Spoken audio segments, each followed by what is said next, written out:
Welcome back to a special edition of Sports Night. The third annual Tazon De Estrellas All-Star Football Game was played on Saturday, December 17, 2011. The game took place at the 5,000-seat El Tempo del Dolor in Puebla, Mexico. The American team, Team Stars and Stripes, had a roster of 49 players from 27 colleges in more than 18 states. Since Stiefel and Tschetter are back in the United States, let's see how their trip was. Before leaving for Mexico, Danny and Matt felt like they were pretty prepared. Now that they have returned, there were just a few things that were hard for them to get used to. I think we were as prepared as we could have been. I would say we were. Probably not for the air. It was a little tougher to breathe down there. Yeah, the air was a little different because we were kind of, altitude was, we were up there, and plus a little bit of the pollution too kind of made it a little tough, especially the first few days, but yeah, we were ready to go. The temperature too a little bit, it was a little hotter than kind of used to for a while. Luckily for them, their lack of Spanish was not a huge barrier. You know, after a little bit, I kind of found myself kind of saying like gracias and things like that, but for the most part, you know, they spoke pretty fast and it was kind of hard to keep up with, so that was just pretty tough. Yeah, I mean, it was tough, like you said, they were speaking real fast. But there was places when we had to go out to eat, you know, especially when we would stop at like a McDonald's or something, you had to work with them and do the best you could, but I mean, we got through it and got our food, so. A lot of pointing and like. Yeah, but I mean, it wasn't too bad, you know. You learn to work with them. Another thing that came easily for Tschetter and Stiefel was getting comfortable with their teammates.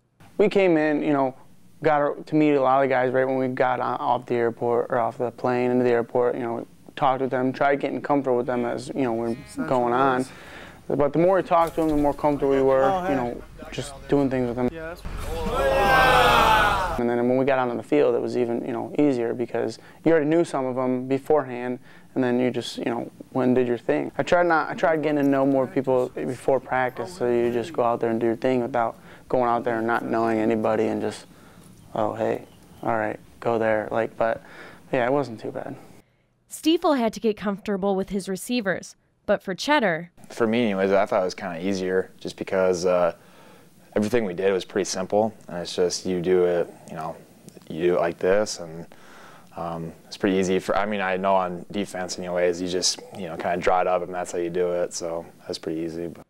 And when it came to the two-a-day practices, for the most part, you know, they're pretty easy, you know, especially compared to like what we're used to. They were pretty laid back about it. Obviously, you know, you're playing football and it's pretty time consuming, so, but it actually it wasn't too bad. The first day I didn't have it too rough. I got to go in shorts the first 2 practices because my luggage got lost. So I just got to wear shorts both practices. These guys had to go full pads the second one on the first day, but yeah, besides that, I mean, it wasn't bad. Danny ended up getting his luggage the second day of practice. And after 5 days of practice, it was time for the big game. It actually got pretty hyped up. There's a lot of media attention down there when we went down there. Like you said, a lot of media right before the game. Like, I wasn't expecting that much, but there was quite a bit. And then when we got into the game, there's a lot of people there. It's kind of different, like culturally, kind of the way they get, you know, pre-game and stuff, get ready for the game is a lot different too. There's some people running around in some costumes that you wouldn't expect, but it was pretty cool seeing that.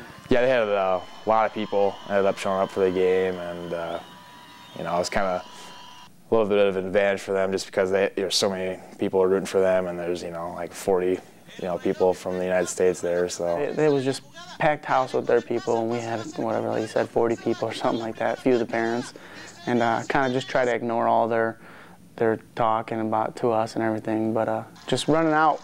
Them, you know, kind of beforehand they said that they would boo, like in the past games, like they got booed, but I don't think we really got booed when we came out or anything.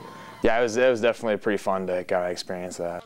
Stiefel started the game for Team Stars and Stripes, and on their first drive, he threw a 10-yard touchdown pass, putting Stars and Stripes up 7-0.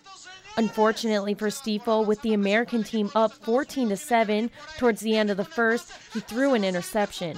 After I threw the interception, I was like, dang, man, you know, what's going to go on? You know, we'll see what happens the rest of this game. But the other two just threw, and after that, the next series, I think they threw a pick 6, and then 2 possessions later, the other quarterback threw a pick 6 as well. So, I mean, it kind of helped me out. I was like, all right, maybe I'm not, you know, that bad or something. But you know, it just, I just moved on from it and tried scoring. I mean, obviously we ended up going up early in the beginning, and then we ended up going down. But so I tried, doing what I could. So I just tried not to think about the interception.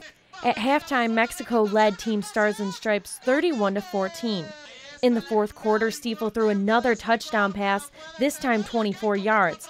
However, it wouldn't be enough, and Mexico won 45-21. Schematically, they kind of were actually fairly advanced, more than I thought they would be, especially for an all-star game, kind of more of a kind of for fun deal. But yeah, they actually they ran a lot of different things. They were laying out a bunch of different formations and stuff that obviously in the game week you would prepare for, but not having watched any film of them or anything like that, it was like, okay, this is pretty tough to deal with. Yeah, their defense, they blitzed a little bit. I don't think they were too aggressive on it, but I mean, a couple times that they did, kind of took advantage of them, especially that one time in the fourth quarter when they blitzed on me and put cover 0, and I just threw that over top touchdown. But besides that, I mean, their defense they didn't run really anything special. They were either playing like cover 3 or cover 4. Just in the beginning, they played a little bit of press and see what our guys could do, but after that, they were kind of staying off because they knew we were trying to go deep a little bit, so they stayed off. And what we needed to do was just do quick, short routes.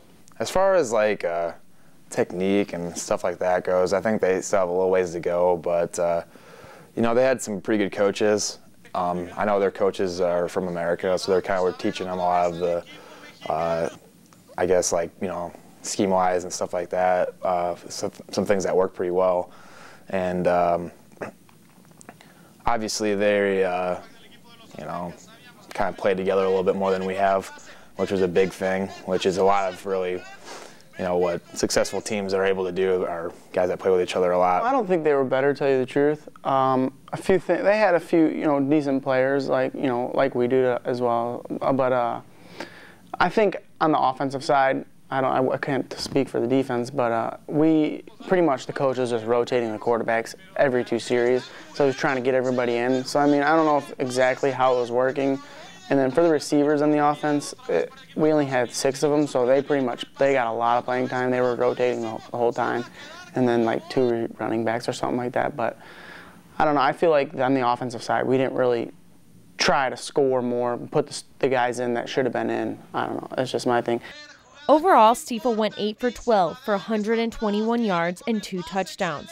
Tschetter added 4 tackles, 3 of them solo and 1 sack for Team Stars and Stripes. Mexico, however, had an advantage that the American team did not have. They told us several times that these guys have played together for even a couple of years, and we've played together for a week.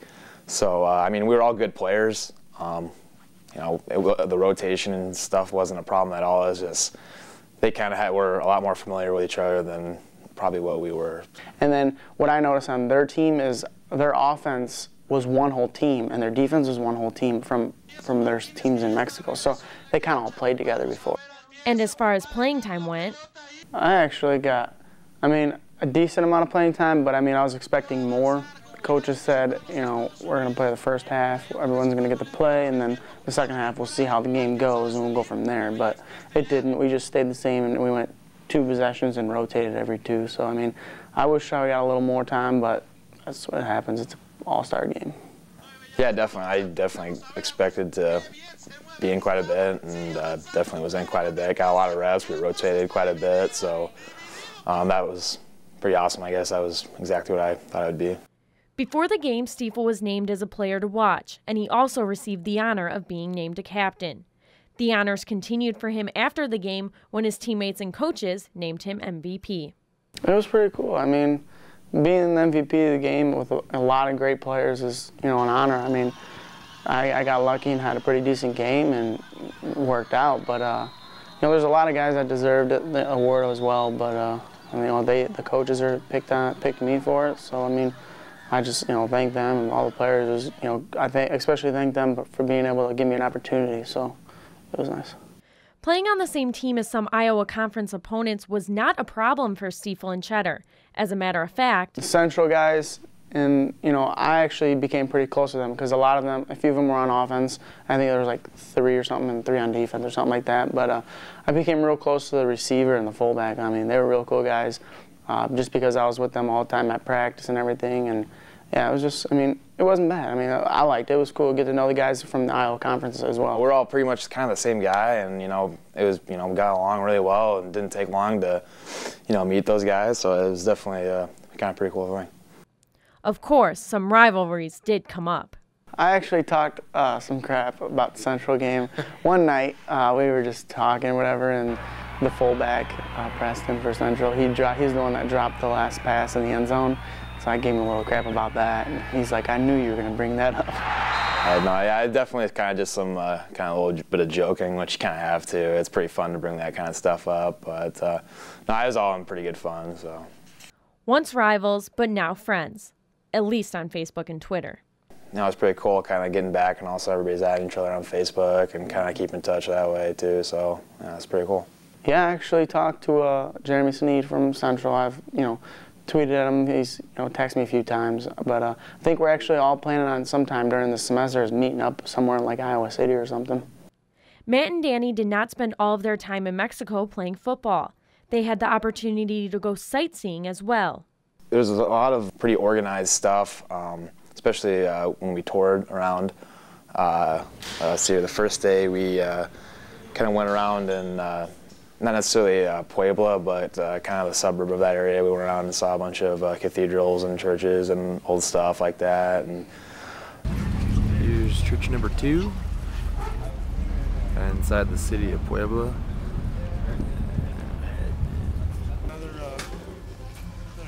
Another church. Should we go in? We're going in. And here's church number 3. And then the next day we toured around and we went into downtown Puebla, which is it's really, you know, a really old place, I guess, and saw a lot of really cool things. The square down there was pretty neat, and just, you know, a lot of different things like that. So, and then, you know, we got to go out a few nights too and kind of experience that kind of thing. So that was pretty fun. Their favorite places to visit were a real nice church on top of the pyramid. That was, I mean, we were way up there, a couple, you know, 9,000 feet up or whatever, something like that. And we're walking to the top of that. This is at the base, and we're going up to the top.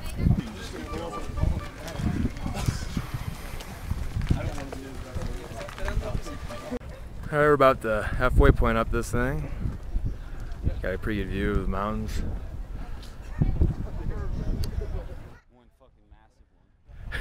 There's a volcano in the distance. Can't really see it that well, but I think they said it's about 19,000 feet elevation. Holy wow. That sucker's active. Be a long There's way another down pretty good there. view. Looking out. Nice little soccer field out there. Skyscrapers in the distance. Mountains. Brady's getting pretty tired. Yeah. Alright, so we're up at the church at the top. This is the view.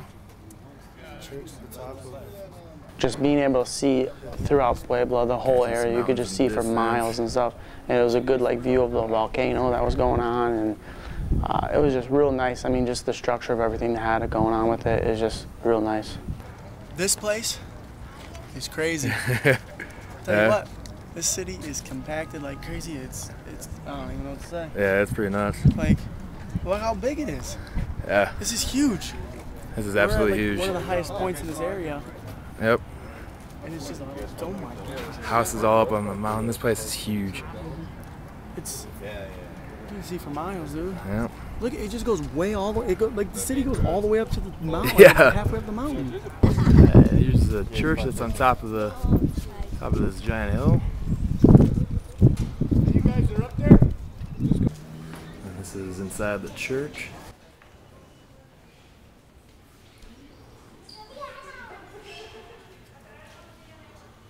I really like going into downtown Puebla, and they just kind of, we took some tour buses down there, and then they kind of dropped us off and just kind of let us loose and kind of walk around there, and that was really cool just to kind of see what that was like. Just a bunch of, you know, shops, vendors, you know, a bunch of things like that, kind of tourist things, I guess, but kind of even some of like the artwork and kind of things like that around there. It was really cool. The architecture was a lot different than what you're used to. And yeah, it was really cool to kind of walk around there and see that.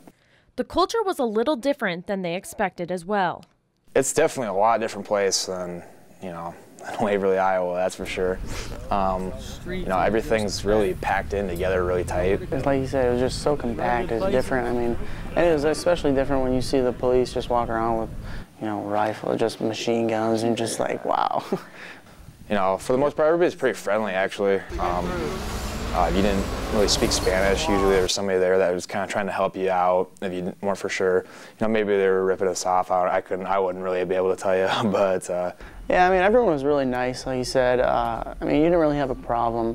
Like, some people were worried, oh, you know, do we have to worry? You know, make sure you be safe. You know, you don't know what they're going to do out there. But most of the people were real nice. You didn't have to worry about anything, like, and just you could just be yourself out there. You didn't have to like worry and look around you all the time when you were out at night or something. You know, there's so many street vendors and people just off on the side selling their own stuff, and you know, kind of what they're selling. You know, I know when we visited that cathedral on top of the mountain, they were selling like crickets and you know, grasshoppers to eat. Ate a couple of those. We're rolling.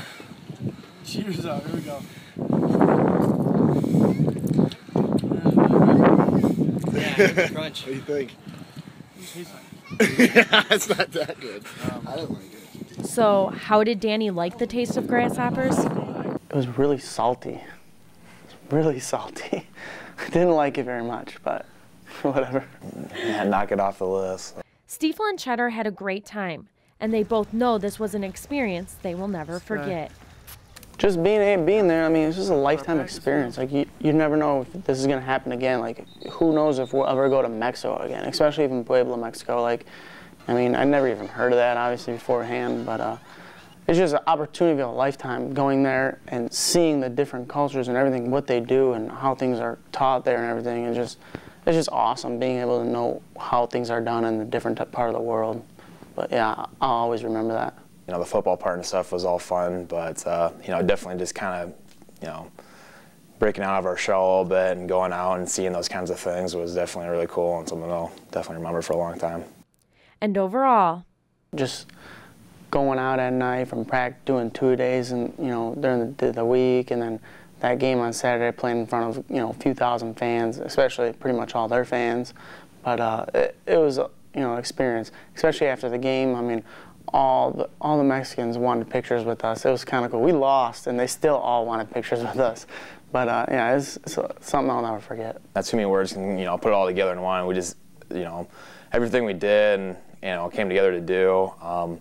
It was a milestone in itself. Not even though we didn't come out on top, but putting all that together, everybody got together really well, and if anything, it was just fun. It was a great time. Something I'll never forget. well, there you have it. I'd like to thank Matt and Danny for sharing their story with us. That's all for this special edition of Sports Night. Join us again Tuesday night at 8 for a brand new edition of SK. Have a good night.